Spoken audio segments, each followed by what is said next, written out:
Hi friends, எப்படி இருக்கீங்க? நான் நல்லா இருக்கேன். நீங்கள் நல்லா இருப்பீங்கன்னு சந்தோஷப்படுறேன். உங்களுக்கு ப்ரேயர் பண்ணிக்கிறேன் ஆசீர்வாதமாக.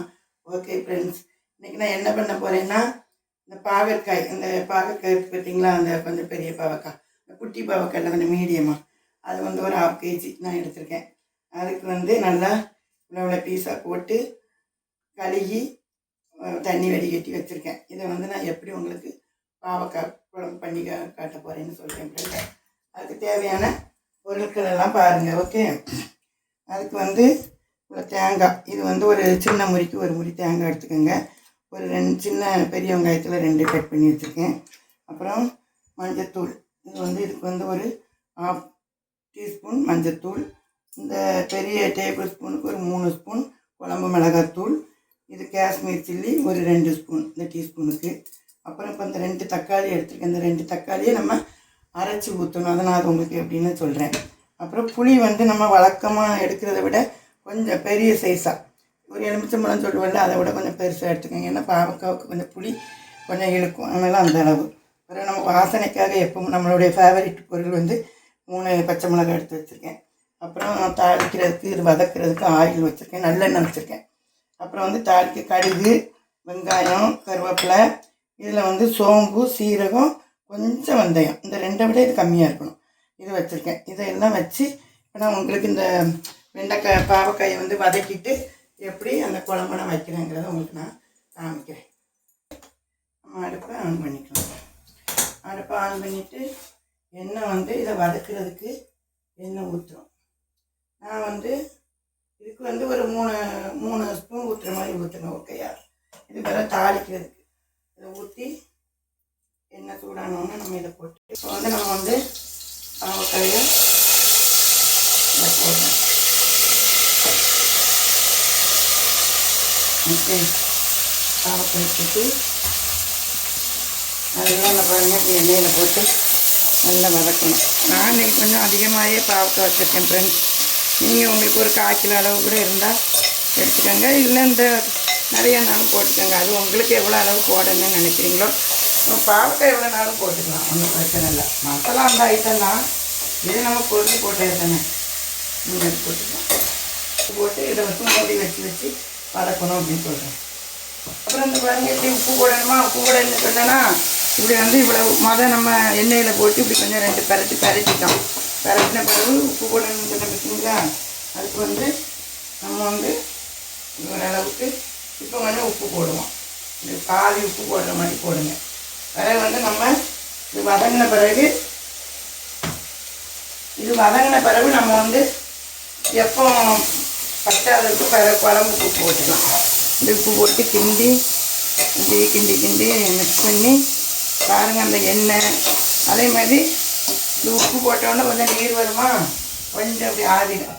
இப்படி மூடி வச்சு ஒரு 2-3 நேரம் வதக்கி எடுப்போம். ஓகே, மூடி வச்சு நம்ம அப்படி எடுக்கும்போது இங்கே பாருங்கள் நல்லா வதங்கி வருது பாருங்கள். இன்னும் கொஞ்சம் வதங்கணும். ஓகே, இப்படி வதங்கி வரும். கொஞ்சம் சிம்மில் வச்சு மூடி வச்சு வதக்குங்க. தேங்காய் அரைக்கலாம்.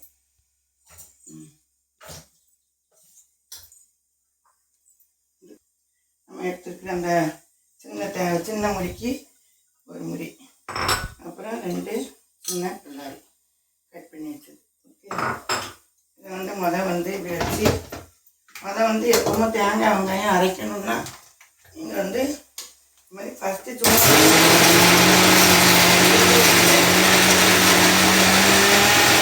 பாருங்க, அப்படி சுட்டு விடும்போது காமி இப்படி மேட்ச் ஆகும். சுட்டு விடும்போது இந்த மாதிரி வரும்.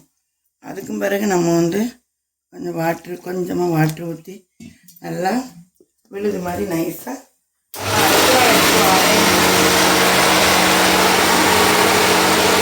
நம்மள அதை 2ஐயும் கட் பண்ணி இதையும் நம்ம அரைச்சி எடுத்துக்கலாம். தண்ணி ஊற்ற தேவையில்லை. பாவக்காய் பாருங்கள், ஒரு 5 நிமிஷம் வச்சு இந்த மாதிரி வதங்கிடுச்சு. ஓகே, நம்ம பாவக்காவை எடுத்து இந்த மாதிரி வச்சுக்கிடலாம். ஓகே, நல்லா உப்பில் போட்டு இந்த மாதிரி வதங்கிடுச்சு. ஓகே, இந்த மாதிரி வதங்கியிருக்கு. இதில் உப்பு பாதி உப்பு பிடிச்சிருக்கு பாருங்க. இந்த மாதிரி வதங்கியிருக்கும். இன்னமும் நமக்கு குழம்புல லாஸ்ட்டு நம்ம இதை போடணும். ஓகே, வச்சுருக்கோம். வந்து நம்ம அடுப்பை பற்ற வச்சு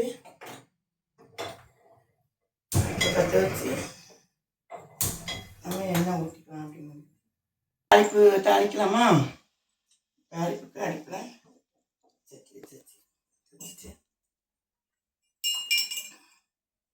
எண்ணெய் ஊற்றிக்கலாம். அப்போ நம்ம ஒரு 3 ஸ்பூன் எண்ணெய் ஊற்றி வதக்கணும். இப்போ வந்து 2 ஸ்பூன் போல் ஊற்றிக்கோங்க. நல்லெண்ணெய் இருக்குது, நல்லெண்ணெய் ஊற்றுங்க. இந்த மாதிரி பார்க்கணும். உங்கள் வீட்டில் என்னென்ன இருக்குது அதை ஊற்றிக்கலாம். ஓகே, வச்சுட்டு கொஞ்சம் அந்த முக்கால்வாசி வச்சுக்கோங்க. வச்சுட்டு கடுகு வந்து ஒரு 1/2 டீஸ்பூன் கடுகு போடுறோம். கடுகு வெடிக்குது. நம்ம பாருங்கள், கொஞ்சம் சோம்பு சீரகம் வெந்தயம் எடுத்து வச்சுருந்தோம் பார்த்தீங்களா? சோம்பு சீரகமும் ஒரு 1/2 டீஸ்பூன், வெந்தயம் மட்டும் கொஞ்சம் கம்மியாக ஒரு கொஞ்சமாக இந்த பார்த்துக்கோங்க. இந்த மாதிரி நம்ம இதையும் வாசனைக்கு இதில் போடுறோம். இதுவும் வந்து பாவக்காய் குழம்புக்கு நல்லா நமக்கு ஒரு வாசனை கொடுக்கும். அப்புறம் வந்து கருவேப்பிலை,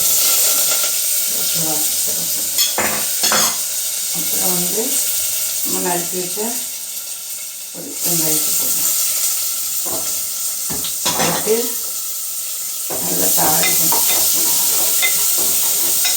பாருங்கள், இப்போ வெங்காயம் வதங்கிச்சு. நம்ம இப்போ இதில் ஒவ்வொரு பொருளாக போட ஆரம்பிக்கலாம். ஓகே, இப்போ வந்து மஞ்சத்தூள் எடுத்து வச்சு பார்த்தீங்கன்னா சுமிழில் வச்சுக்கோங்க. அடுப்பில் இப்படி ஃபுல்லாக சுமிழில் வச்சுட்டு மஞ்சத்தூள், அப்புறம் வந்து அந்த காஷ்மீர் சில்லி எடுத்து வச்சோம் பார்த்தீங்களா அது. அப்புறம் வந்து நம்ம இதுக்கு 3 ஸ்பூன் டேபிள் ஸ்பூன் போட்டுங்களேன் குழம்பு மிளகாத்தூள். இது வந்து நான் அரைச்ச குழம்பு மிளகாத்தூள். உங்களுக்கு நான் இது எல்லாத்துக்குமே போடுவேன். சாம்பார் பருப்பு குழம்பு கூட தான் போட்டேன்.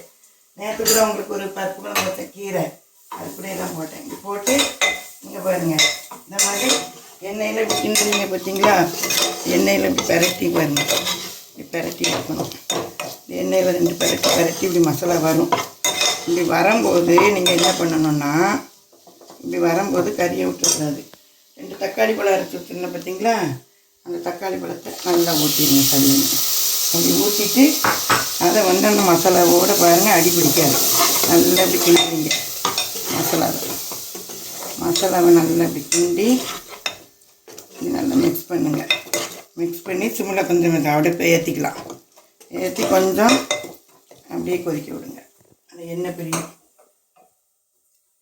தக்காளி வந்து நல்லா பாருங்கள், அந்த ஒரு சொட்டு தண்ணி ஊற்றாமல் அந்த மசாலா எல்லாம் தான் இந்த மாதிரி வந்துடும். அடியே பிடிக்காமல் அந்த தக்காளியோடு இப்படி வந்துடும். இப்போ வந்து நம்ம அரைச்சி வச்சுருக்கிற தேங்காவை போடுறோம். தேங்காயை போட்டு கொஞ்சம் மிக்ஸ் பண்ணிக்கலாம்.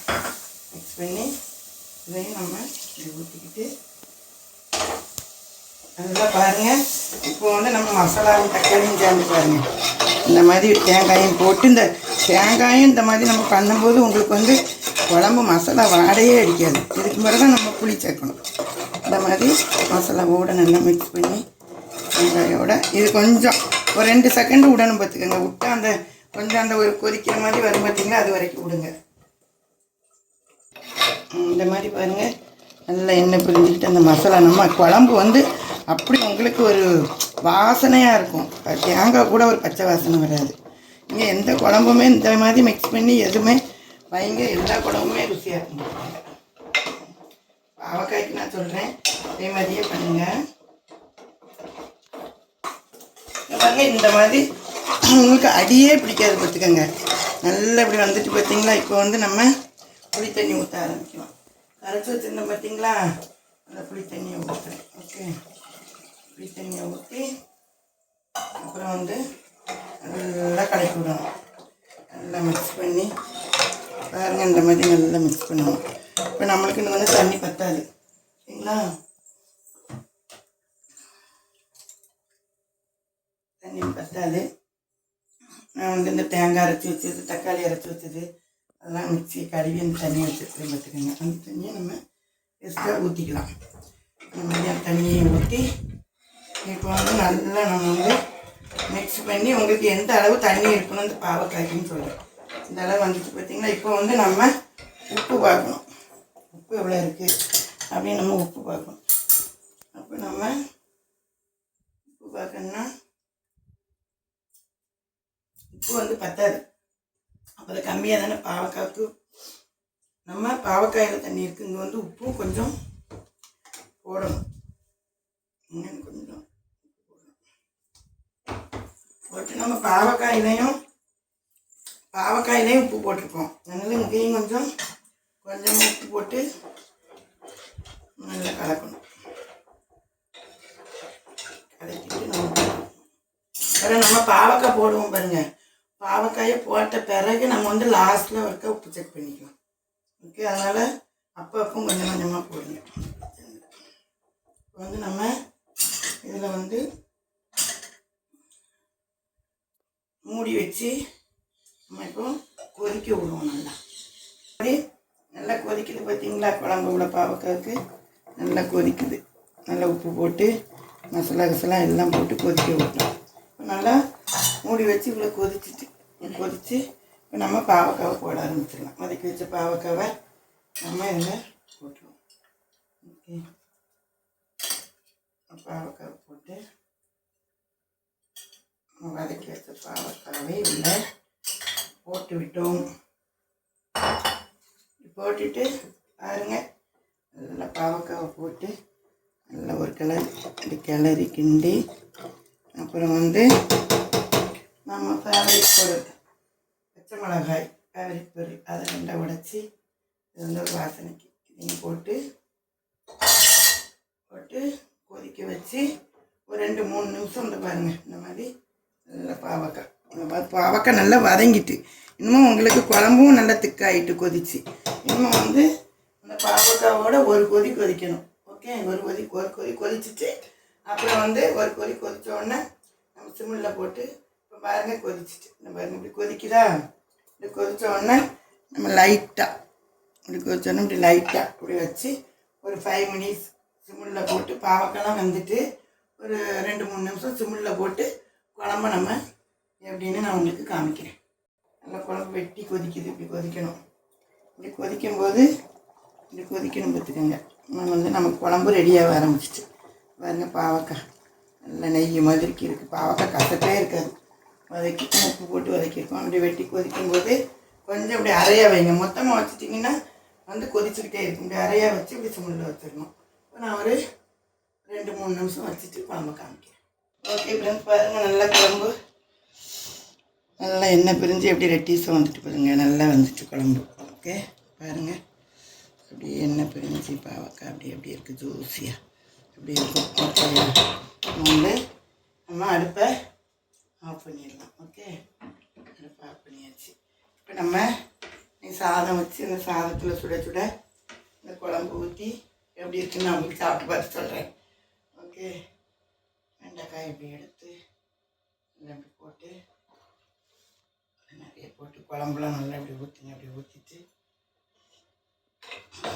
வெண்டைக்காய் பீஸ் வந்து அதே மாதிரி வெண்டைக்காய் குழம்பும் உங்களுக்கு நான் போட்டிருக்கேன். ஓகே, வெண்டைக்காய் குழம்பும் இதே மாதிரி நான் உங்களுக்கு இதுக்கு முன்னாடி வீடியோவில் போட்டிருப்பேன், போய் பாருங்கள். அதே மாதிரி இது பாவக்காய் வச்சுருக்கேன், சரிங்களா. அப்போ அந்த பாவக்காயை போட்டு நல்லா பாருங்கள் இப்படி பீஸாக அப்படி இருக்குது போட்டு சுடுது. சூடாக நல்லா சாதத்தில் விரவி இதுக்கு ஏதாவது ஆம்லேட்டு இந்த மாதிரி அப்பளம் இந்த மாதிரிலாம் வச்சு சாப்பிட்டிங்கன்னா இதுக்கு நல்லாயிருக்கும். இந்த மாதிரி ஐட்டங்களுக்கு வச்சு நல்லா அப்படி பிசைஞ்சு அந்த பாவக்காய் வச்சு கசக்கவே கசக்காது. இது வந்து உங்களுக்கு சுகர் பேஷண்ட்டுகளுக்கு நல்லா இந்த மாதிரி வச்சு கொடுத்தீங்கன்னா சுகரும் கம்மியாகும். ஒரு கசப்புடி வதக்கும் போது உண்மையிலே இதில் கசப்பே இருக்காது. நான் வச்சுருக்கேன் நிறைய நேரம். அப்புறம் வந்து சின்ன பிள்ளைகளுக்கு வயிற்றுல இந்த கிருமி புழுனா இருக்குன்னு சொல்லுவாங்க, அதுக்கும் இந்த கசப்புக்கு அதெல்லாம் பிள்ளைகளுக்கு அந்த கிருமியும் உள்ளே இல்லாமல் அதுவும் நல்லா சரியாகும். நல்ல வாரத்தில் ஒரு நாள் எப்படியாவது இந்த பாவக்காய் வாங்கி பொரியல் சூப்பு நான் உங்களுக்கு எல்லாம் பண்ணி காமிக்கிறேன். வச்சு இப்போ இந்த சாதம் எப்படி இருக்குன்னு சாப்பிட்டு பார்ப்போம். ஓகே ஃப்ரெண்ட்ஸ், நல்ல காரம்